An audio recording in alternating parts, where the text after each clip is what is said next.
You know how me and Ruck go worldwide boot camp with smoke by the truckload on the West Coast, where they showed me tons of love. Doc and Trey D cracking jokes about and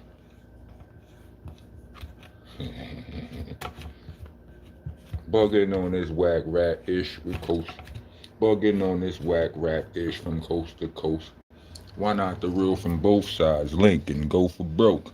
No ass joke. Like Barker rock him, long arms like Dowson. Snatch up your hoe. After and pass every don't mean nothing. Those are really old bars. I don't stand on those bars anymore. I won't snatch up your broad. Effer and passer, it don't mean nothing. That's not something I subscribe to in my mature age. I'm just talking about a little bit of, you know what I'm saying, a little bit of anything, just small talk. I don't do small talk that well, but I'm doing it till some of y'all get up on in here. Get up on in here. Pause. 1 second. Where is the, where is the, where is the, where is the, where is the, where is the,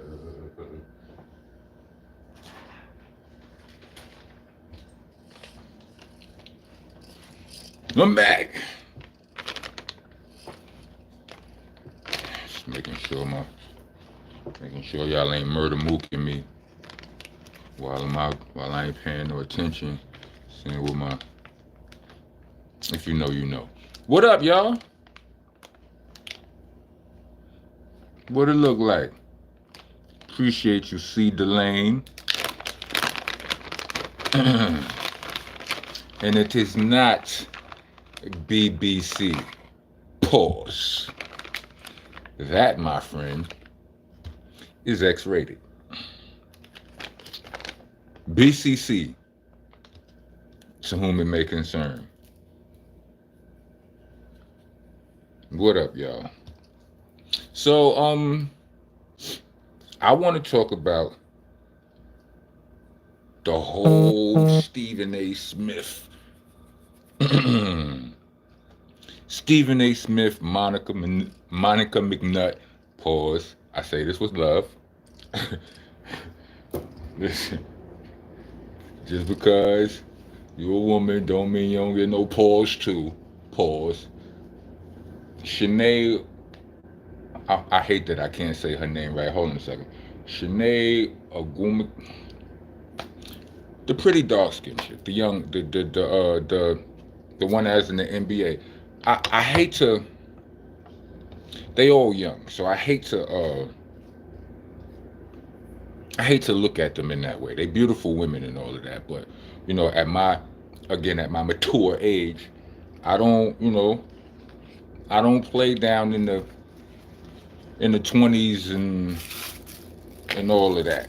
You know what I mean? Like, how old is my niece? My niece is like, I got a niece who is at least in her 30s or close to it. Like, you can't be her age. Anyway, so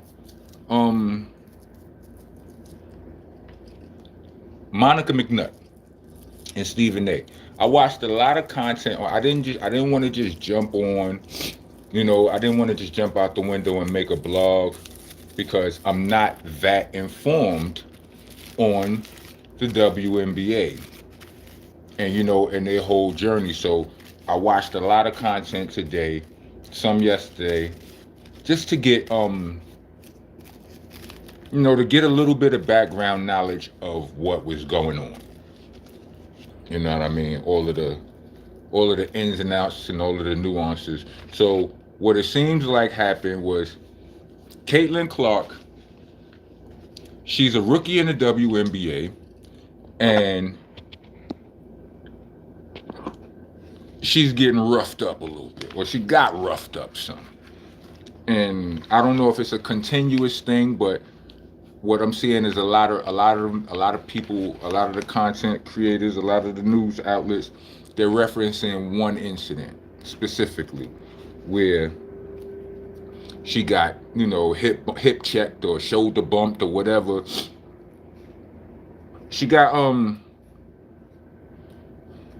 she got the shit bumped out of, right? And she hit the deck and all that. It was a flagrant foul and all that. It was rough. It wasn't like on a basketball move or nothing. Like it was an intentional and intentionally flagrant foul, right? And that's cool, right? That happens. But people are saying that that ain't cool, right? She's new. She's got this big contract. She's putting all of these new eyes are on the sport because of her and I believe her rival. I mean, it seems that way to me. Her rival, what's her rival's name? Somebody tell me her rival's name. The black girl. I can't think of her name right now. Her name escapes me in this moment. But beautiful young lady, right? But the way they you know, the way they carrying it is like Caitlin Clark is the biggest star, right? Angel Reese, yes, Angel Reese. My bad, Angel. Um, the way they putting it is that Caitlin is unequivocally the biggest star, and what I did manage to see was somebody roughhousing Angel Reese too. It was like last week or something like that. Somebody did something that was, you know, kind of flagrant, but it was at least on a basketball play. You know what I mean? Like they was going up for a rebound or something, and you know, chick wrapped her around the neck and slung her to the ground or something. And that looked rough. It looked excessive. It looked flagrant, but it was at least like the ball was in play. Pause. Right? Pause, protesters. Get your ass out of here. We don't care. I don't. Anyway, so yeah, the ball was in play on that one, and you know, on this one, there was no live ball. Pause. When the foul happened, and everybody is going crazy, saying that the women in the WNBA are jealous. They hating. You know, they hating because they bring in. You know, they bring in. You know, like they like the Magic and Bird of the WNBA. It's like because of them, bigger eyes, bigger checks. You know, just greater pastures are on the way, and they already eating off of that. You know, they already, you know, they got sneaker deals, I believe, or something like that. So, you know, they getting hated on, right? Now, the women who cover the sport, they don't really like that. They don't really like the fact that the men and whoever else who cover the sport are harping on jealousy.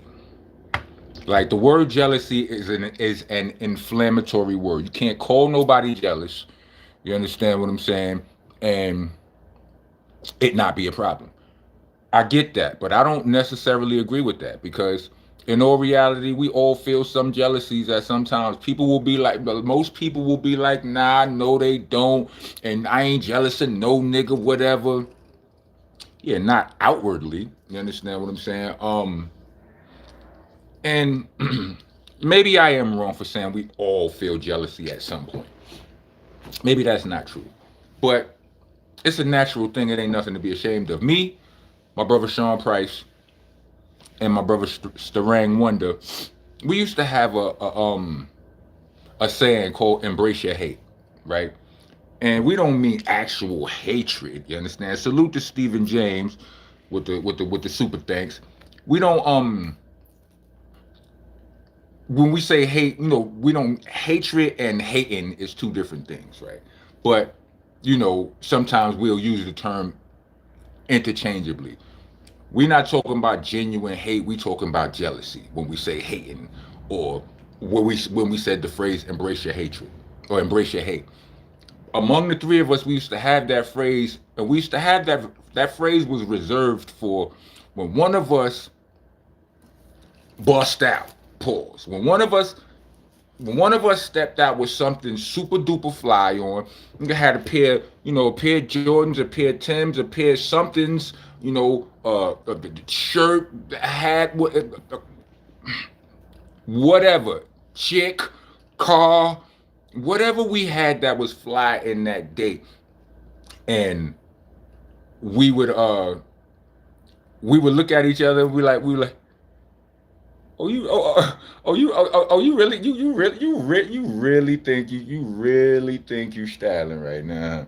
And then like some would say something to me, and I would just be like, embrace your hatred. He was like, I hate you for those right there. Yeah. I hate you for those sneakers right there. Yeah, embrace your hatred. It's fine. I used to hate on Ruck sneakers every time we went overseas because he wore size 12. Meanwhile, I was wearing a size 15. I couldn't get no exotic sneakers from overseas. Meanwhile, he got all ice. Be like, I throw ketchup on him. Meanwhile, he'd be like, you ain't going to never get none of these Bigfoot. Rock out of here, right? Not, and it was just what I just had to be mad. You know what I mean? But that don't mean you're going to take it over the edge. I think like that don't mean you're going to fight a person for it. That don't mean you're going to rob a person for it. That don't mean you're going to do anything bad to the person for it. The bumping, the unnecessary roughness, what the women who cover basketball have been saying, which I agree with. I have to just jump out the window and say I agree with this.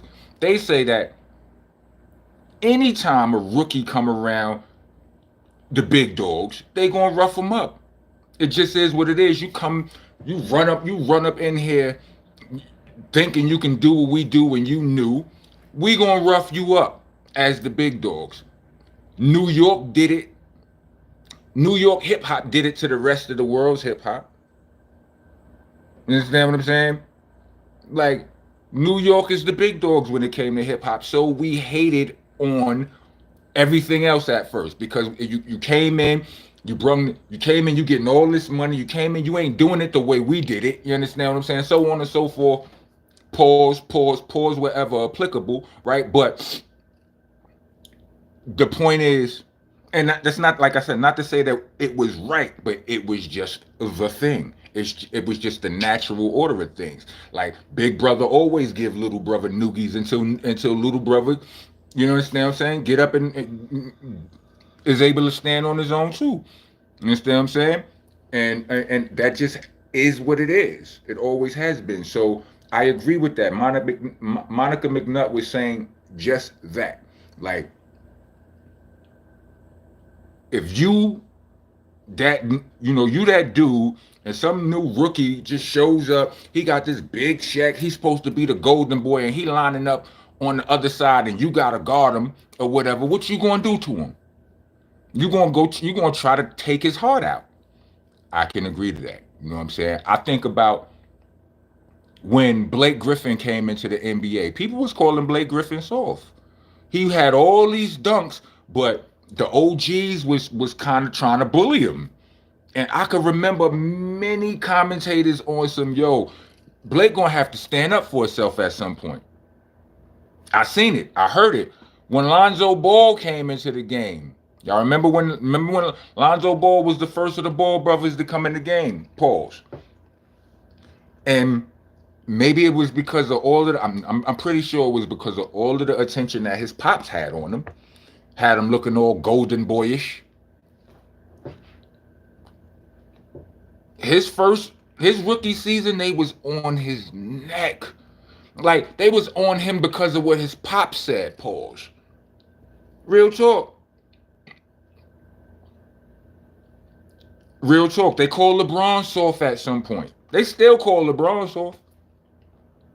You know what I mean? They call Steph Curry soft. He had bad ankles and all of that, and they was trying. You know what I'm saying? They will bully you until they can't. And I think that's within any field, any competitive field. So I agree with Monica Mcnutt on that. Pause on her name. I'm sorry for being that silly about it. But um I seen Carrie Champion, and she was, she was kind of fuming on the topic. I mean, it's the word jealousy. Like I said, again, that word jealousy is so inflammatory, and I think we just not. I mean, I understand. I'll never be one to say that words don't have power, but I do understand that I'm I, I myself am capable of taking the power out of certain words or taking the power out of certain situations just with a little. I mean, just a different perspective of a situation can take all of this sting out of a phrase or a word or whatever, you know what I mean? Like, so at some point Monica and Stephen A were on they were on First Take with Shannon Sharp, and it did feel like they was ganging up on Monica. Like, it felt like they were both. Because here's the thing. Let me double back to Carrie Champion right quick. She's like, yo, we cannot say that jealousy is the only thing. Come on, you're minimizing the competition factor, the this, the that, and all of the other things that it could be. Don't reduce us as women to just jealousy, right? I get that, but it is some jealousy there. I think I'm able to believe that jealousy is a component. I mean, like on some like all the, like I've been an ally to women for the majority of my life, right? I'm really close with quite a few women, right? And all the way down to like my daughter's mom's like. I mean, I say all the way down like that. I'm just saying like from her down the line, like I've come across women who speak about just experiencing stupid, like I mean, like just senseless animosity in the workplace, and it be over nothing. Like like I know they, I'm a Scorpio and I'm ADHD. I can tell when I'm being lied to. I know they being honest to. I know they being honest with me. I know them. I know they work ethic. So when they telling me that they getting, that they having issues with this one and this one from the job or whatever, and only thing I'm able to, I'm trying to make sense out of, this is what I do. I try to make sense out of everything.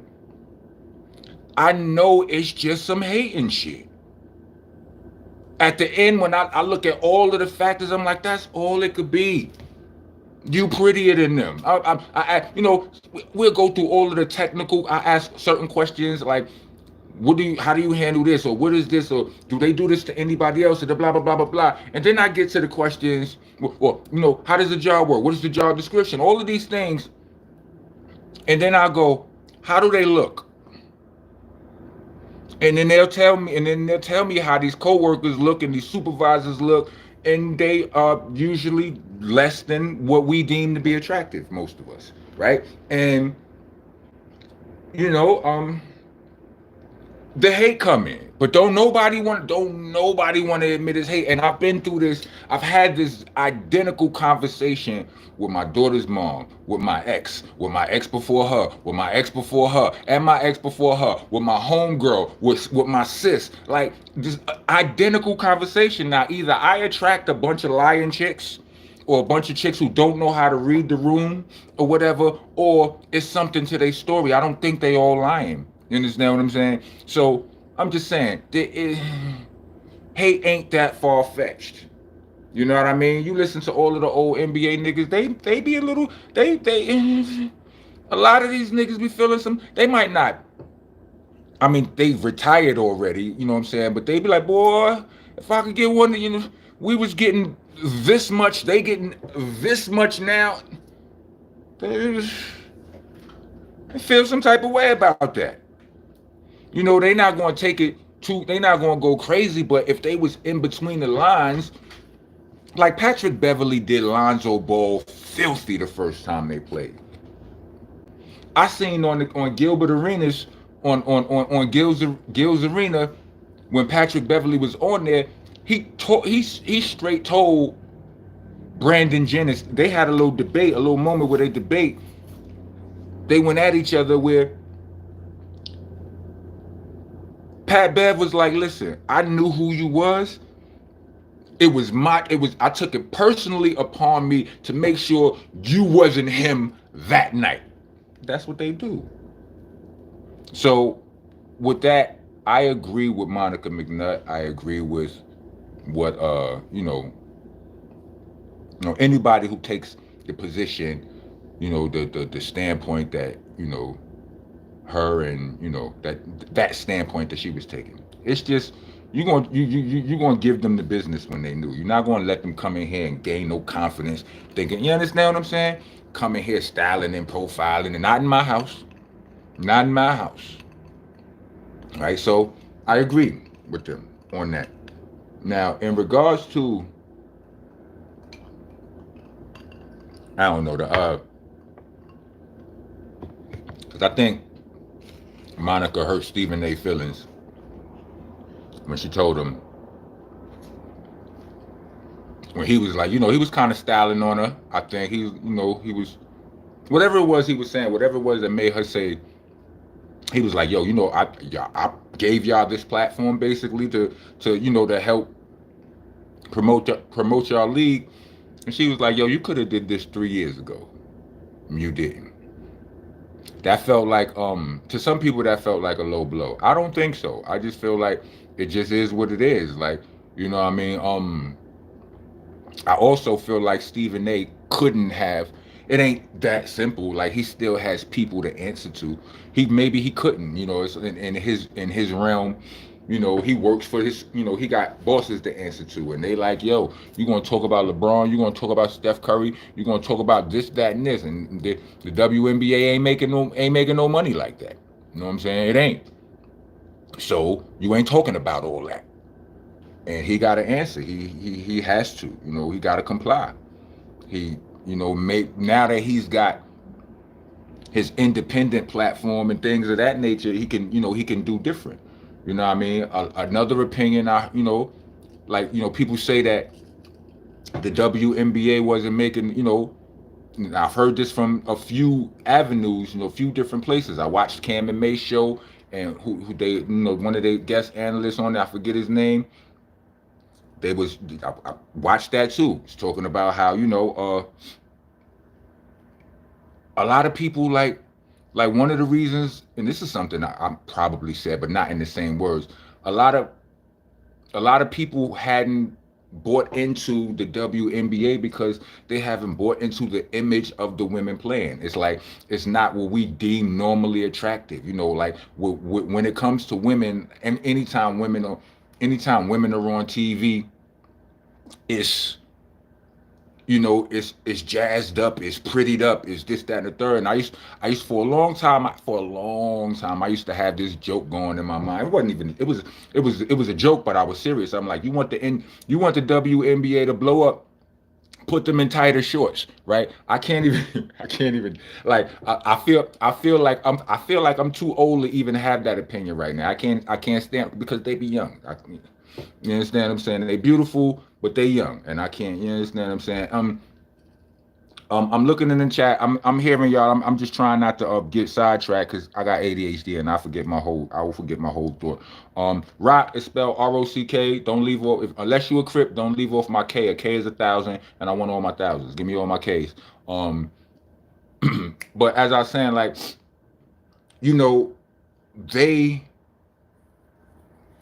they say that it's been said that the women are too masculine or whatever, too something, not enough something. You know what I mean? And my opinion, from where I agree, is like they wasn't feminine. They wasn't playing off of their beauty enough. But maybe they don't want to. You understand that they don't want to be sexualized, and that's cool. But reality is reality, and people, and good looks move everything. You understand? It moves mountains.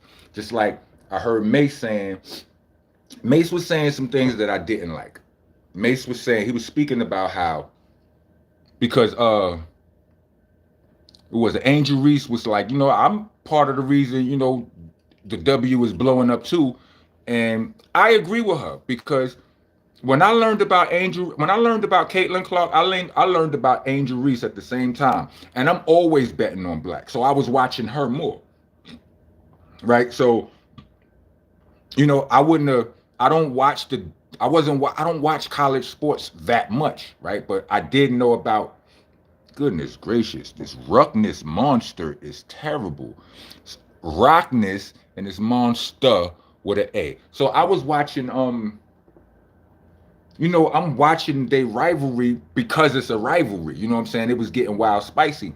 I didn't know nothing about neither of them, but they rivalry spiced its way into my consciousness. You know what I'm saying? So she's right to say that, but I mean, she's right to feel that way. Cam was like, I mean, not Cam. Mace was like, you shouldn't say that because one, it looks like hate. I agree with that, right?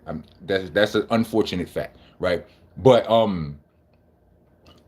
I've heard can't what Mace said. I've heard other people say too, and they just like, yo, you this, Caitlyn is this, and the way they frame it, I'm paraphrasing, but the way they frame it is because basically they basically is saying like, yo, um, Angel Reese is ghetto. She's black and she's ghetto. Caitlin Clark is white and not.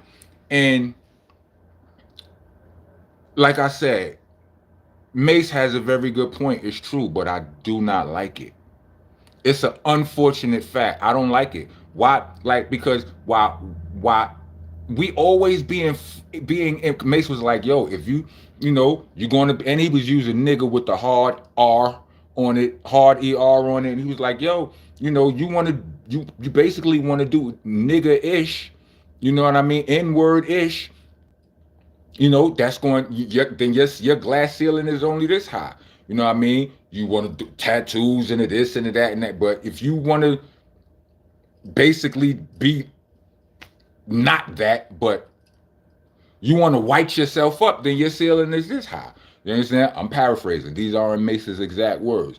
But, and like I said, what he's saying, it definitely has validity to it. But I still can't ignore the fact, I cannot ignore the fact of how while black people be running around trying to whiten themselves up so they could become white famous, all the white people are doing, it's it is tons of white people trying to be black. They doing everything they can to mimic black culture. Meanwhile, we are trying to run from it. I came up with this statement. I don't think I ever put it in the rhyme, but it belongs in the rhyme.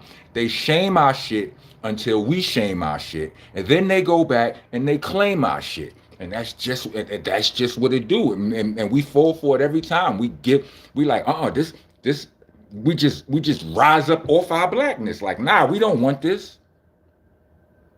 We don't want this. How was hip hop the highest selling, music in the world for all of these years? It's the culture that influences the entire world. But when we start thinking about big money and all of that, somehow we think that we can't get it while being authentically black. I don't like it. Not at all. I don't like it.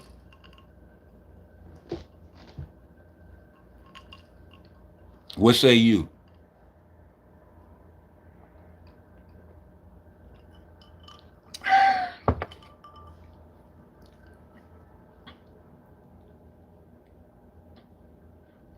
So one day you'll tell me how you got Ohio niggas hooked to Magnum Force. I don't believe you.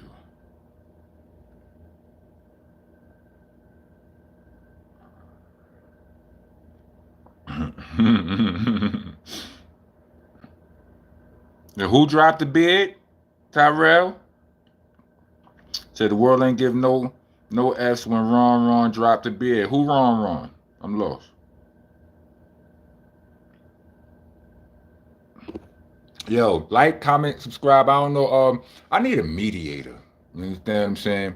I need, what do you call it? That's what you call it, dude. Somebody be in here mediating or A moderator. I need a moderator for this. Like, comment, and subscribe. If y'all ain't subscribed, I'm gonna need y'all to do that. Uh, I'm gonna learn how to say Shanae Agumakwe's name. Hold on, did I say it right just now? Shanae Agumakwe. Shanae Agumakwe. Shanae Agumakwe. Agumakwe. I'm sorry. I'm gonna get it. That and Atetakumpo had this. Yeah, y'all got me. I'm sorry. So yeah, what y'all think, man? I mean, like, I think there are points on both sides. You know, I feel like, you know, another point I wanted to bring up was like, was Stephen A talking about, I did this for you. Like, I did this, you wouldn't be this without that, right?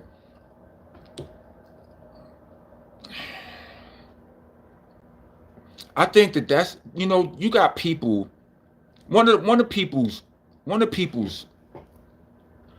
most self-sabotagingist shortcomings is the fact that black people a lot, they don't like to ask for help, even though they need it.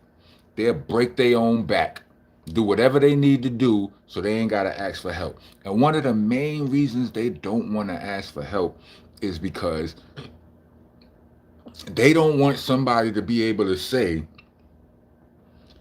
I did this for you. To throw it up in their face and be like, yo, you wouldn't be here if it wasn't for me. First of all, I want to say, like, first of all, that's whack. You understand what I'm saying? It is whack. But second of all, so old D said move or so nigga try to say something. They think they made the point, that they made a killer point. You hit them with the elongated so. And just extend the so as long. So, like, so what? So, what you gonna do? So what? You gotta hit him with that. And second of all, like, why is that something to be ashamed of? You shouldn't be using that to hurt me or to style on me, and I shouldn't be hurt by that. I shouldn't feel styled on by that. See, if I had a moderator in here, they would kick you out. Whoever homeboy is, whoever that is, that Sausage Mahoney, pause, and they would have kicked you out for Autobots, because this is the Decepticons and Autobots don't mix. I'm just saying. Yeah. I'm not going live again, never again, till I get a moderator. We're gonna do something about this, goddammit. we're not just letting this slide, goddammit. We not. No, we ain't.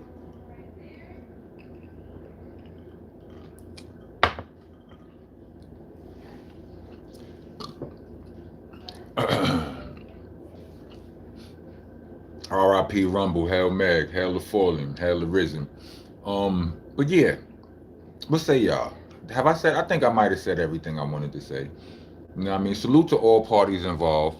Welcome to the nation, Monster Nation, that is. I'm your host, your president, your tour guide, your landlord, Mr. Monster Man Rocco. I'm the owner, tenant, the janitor. I mops the damn floor. Like, comment, subscribe, leave a leave a super thanks if you're feeling like you want to be a taxpaying citizen of the nation. It's the best nation is donation.